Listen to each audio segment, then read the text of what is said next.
Le confinement aurait épargné entre 21 000 et 120 000 personnes dans 11 pays d'Europe à la date du 31 mars, selon une estimation de l'équipe d'épidémiologistes d'Imperial College dont j'ai parlé dans les 2 premiers épisodes de cette série. On ne sait pas combien exactement, mais on croit tous que le solde est positif. C'est sur ce point que le très réputé professeur John Ioannidis a jeté le doute dans une tribune du 17 mars dernier. Nous prenons des décisions, argumente-t-il, sur la base de données non fiables.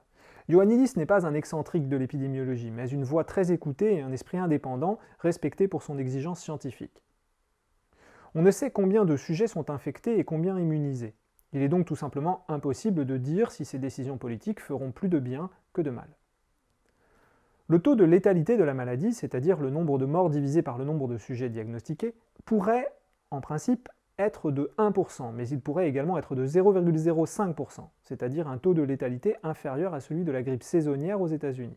Or, si le taux de létalité du Covid-19 se trouve dans la partie basse de cet intervalle, la décision de confinement est certainement bien plus délétère que la décision de ne pas confiner.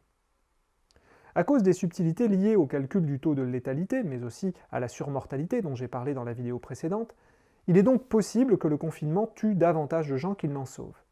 Il est possible, pour ainsi dire, qu'il troque un petit nombre de morts visibles, les patients atteints par le coronavirus, pour un grand nombre de morts invisibles, tous ceux qui mourront d'autre chose à cause des perturbations engendrées par le confinement.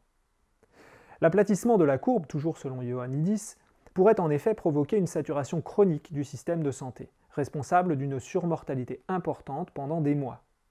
Enfin, conclut-il, si le coronavirus infectait 60% de l'humanité et tuait 1% des personnes infectées, soit 40 millions de morts, il tuerait autant que la grippe espagnole en son temps.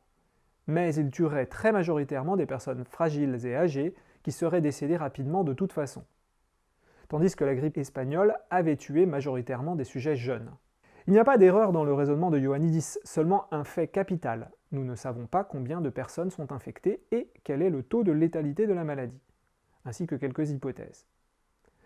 Mais l'analyse manque peut-être un problème politique fondamental. Tous les gouvernements ont jugé le coût politique des morts visibles bien supérieur au coût politique des morts invisibles.